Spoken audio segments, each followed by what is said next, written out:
My name is Anna, and I am a girl who shakes. I do not shake because I am cold. I shake because I am scared. I do not know when it started. Maybe when I was very young. Maybe when I heard people laugh in class. Maybe when I felt that I was not good enough. I only know one thing.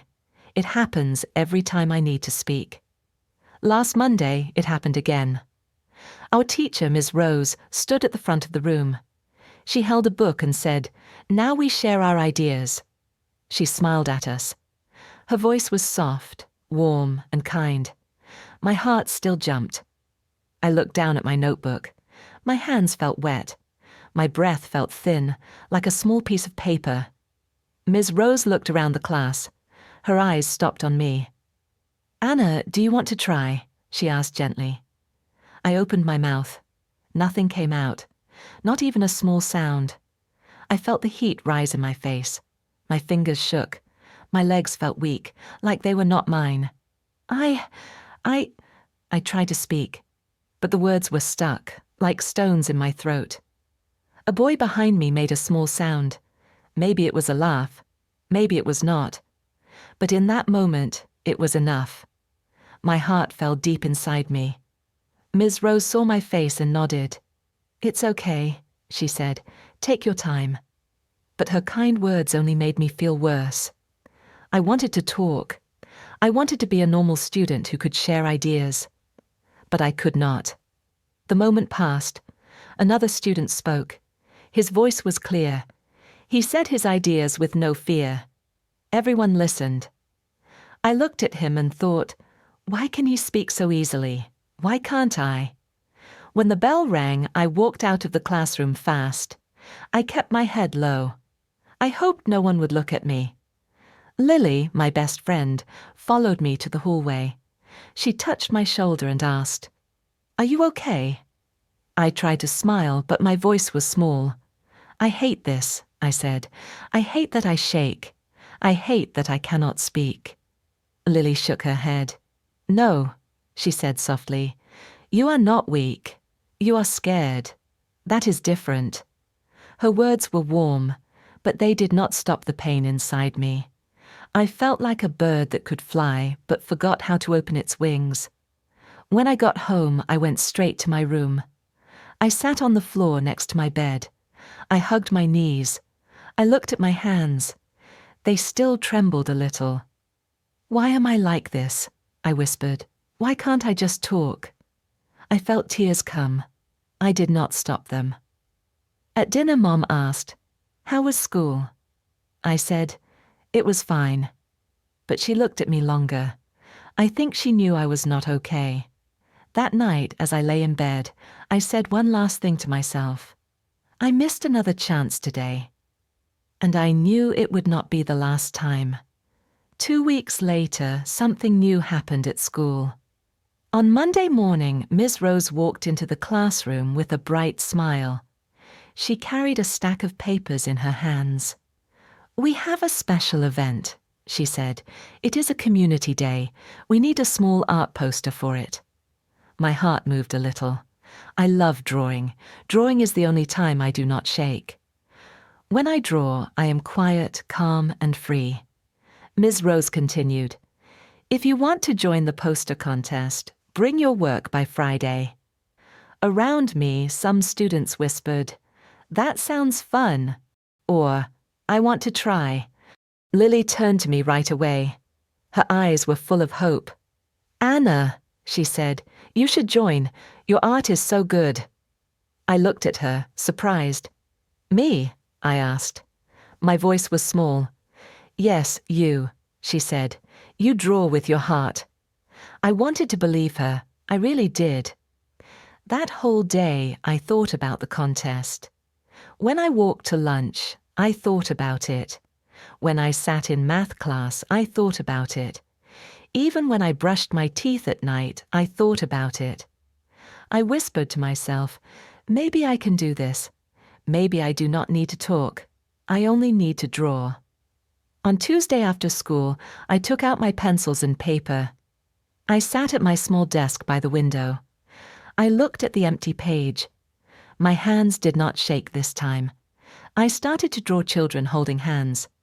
I drew a sun, soft and warm. I drew a little tree with green leaves. I drew a small line of words. We are one community. When I finished, I looked at the poster and felt something I rarely feel: pride. For a moment I forgot fear. I forgot the shaking. I forgot the sound of people laughing. For a moment I felt strong. But Friday came. I walked into school with the poster inside a folder. My heart beat faster with every step. My hands started to tremble again. In the hall I saw other students. They laughed, talked, ran around. No one seemed scared. I walked to the front table where we were supposed to put our posters. I saw a few students place theirs there with no problem. I held my folder tighter. Then it hit me again. What if someone looks at my poster and laughs? What if they think it is silly? What if I walk to the table and my hand shakes and I drop it? What if everyone sees? My breath grew thin. Lily came to my side. She asked, "Do you need help?" I shook my head. I can do it," I said. But when I took one step toward the table, my legs weakened. The hallway felt loud. My ears rang. My hand shook so much I almost dropped the folder. "No," I whispered. "I can't." I turned away fast. I pressed the folder against my chest. I walked past the table, past the students, past the chants. I heard Lily call, "Anna, wait!" But I kept walking until I reached the bathroom. I closed the door, leaned against the wall, and closed my eyes. I had done it again. I had run away from something I wanted. When the bell rang and the hallway emptied, I slowly walked out. I still held my poster. It was still beautiful. But it felt heavy now. On my way home, I whispered the same sad words. I missed another chance. That night, I went straight to my room after school. I did not say anything to Mom. I did not say anything to anyone. I closed my door and sat on the floor. I held my poster in my hands. The colors were still warm and bright, but I felt cold. I looked at the little sun I drew. I looked at the children holding hands. I looked at the soft green tree. And then I looked at myself. "I cannot do anything," I whispered. My voice broke. My breath broke. I felt something inside me collapse. Slow tears fell on the paper. I quickly lifted it up so I would not ruin it, but I kept crying. I cried because I wanted to be brave. I cried because I was tired of fear. I cried because I lost something again, something small but important. I covered my face with my hands. The room was quiet, dark, and small. It felt like the whole world was closing in on me. After a long time, I heard a soft knock. "Anna," Mom said from outside, "can I come in?" I did not answer, but Mom opened the door slowly. She walked in with gentle steps and sat down next to me. She did not touch me at first. She just sat and waited.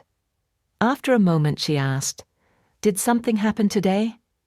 I wanted to say no, but the truth was too heavy. "I ran away again," I said. My voice was thin, like a broken string. "I had a chance, a good chance, but I ran." Mom looked at my poster. She touched the edge very lightly.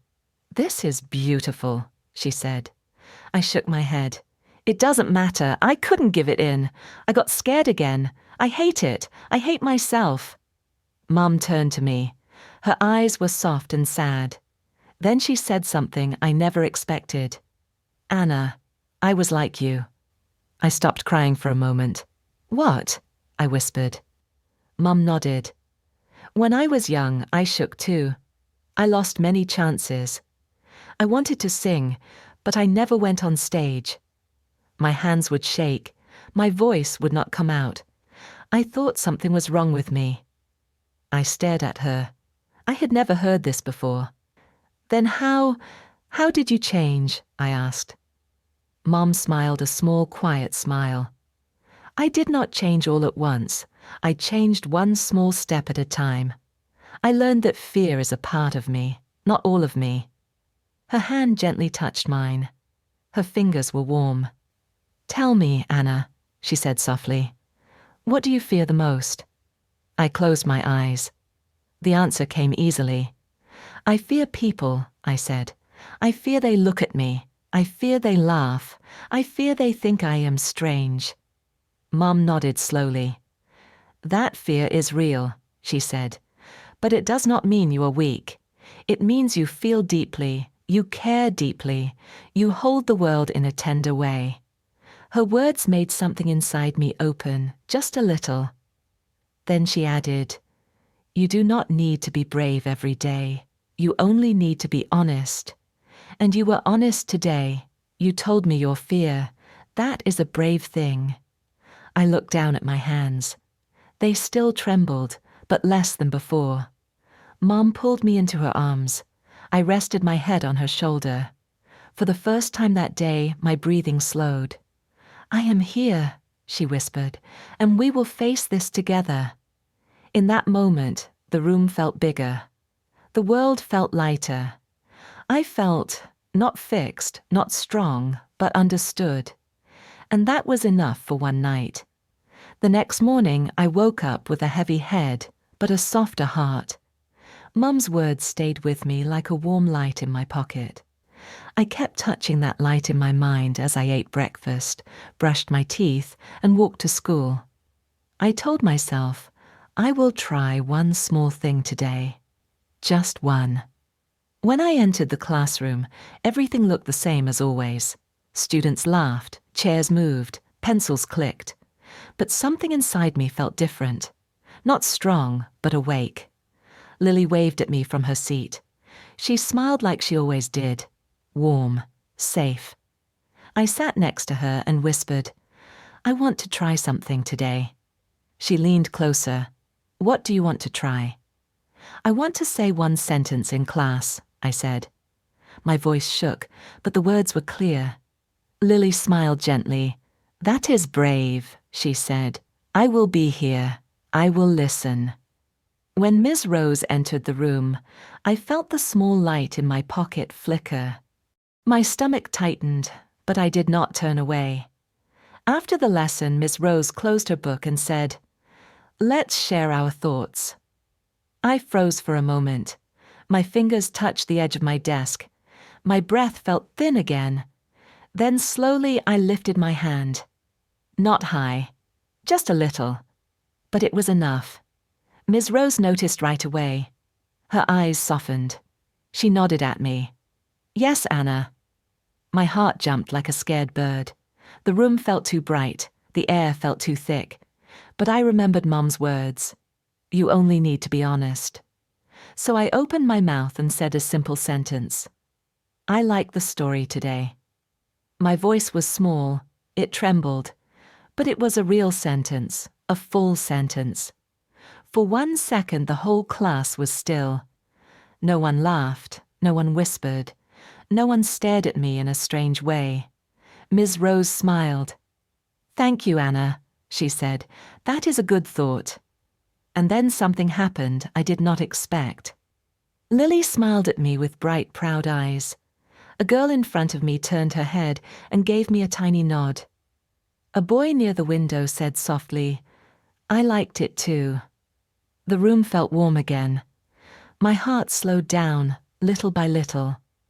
I sat down and let out a breath I didn't know I was holding. My hands still shook, but just a little, like leaves in a soft wind. During lunch, Lily walked next to me and said, "You did it." I looked at her. I only said one sentence. "Yes," she said, but that one sentence changed something. I felt a small smile appear on my face. A real smile. Light, quiet, but true. When I went home that day, I showed Mom a tiny piece of paper with one sentence on it. I had written it during break time. Today I moved forward. Mom read it and hugged me.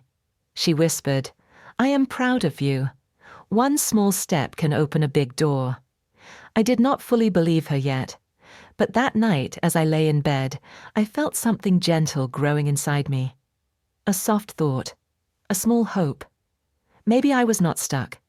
Maybe I could move, even if the movement was slow, even if I still shook. Maybe small steps were steps too. A month passed, a month of small steps. Some days I spoke one sentence. Some days I spoke two. Some days I said nothing, and that was okay too. I learned one thing.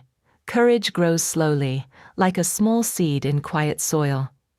But then came the day that changed everything. It was a Friday morning. The sun was soft. The air felt light. I walked into class thinking it would be a normal day, but Miss Rose stood at the front with a big smile. "Today," she said, "we will share our posters from last month." My heart stopped. "The posters will be shown in the community hall this afternoon," she added, "and each artist will say one short sentence about their work." My breath broke. My chest felt tight. I felt the old fear wake up inside me. Lily looked at me right away. Her eyes asked, "Are you okay?" I shook my head. "I can't do it," I whispered. "I really can't." Lily placed her hand on mine. "You are not alone," she said. "We will stand together." But her words could not stop the shaking in my chest. At lunchtime, I went to the bathroom and stared at myself in the mirror. My face was pale. My hands were cold. I whispered, "You will fail again. You cannot do this." Then someone spoke behind me. "Anna?" I turned. Mum was standing in the doorway. I blinked, shocked. "Mom, why are you here?" She held my poster in her hands. Yes, my poster. The one I never submitted. The one I kept hidden in my drawer. "I found this at home," she said gently. "I thought you might need it today." My throat tightened. "Mom, I can't talk in front of people." Mom stepped closer. She took my trembling hands. "Do you know what shaking means?" she asked. I shook my head. "It means you feel alive. It means something matters to you. It means your heart is awake." A tear slipped down my cheek. Mum continued, "You do not need to stop shaking. You only need to stand still long enough to try." Her words hit something deep inside me. I looked at my poster in her hands. The sun, the children, the tree, the bright colors I made with hope. Maybe I was not as weak as I thought. That afternoon, the whole school gathered in the hall. Posters hung on the wall like small windows of color. When my name was called, my legs almost gave out. I walked slowly to the front. I could feel 100 eyes. I could hear my heartbeat in my ears. My hands shook hard. My breath trembled. But I remembered Mum's words, "Stand still long enough to try." So I took one slow breath. I held the poster close. And I said a simple sentence into the microphone.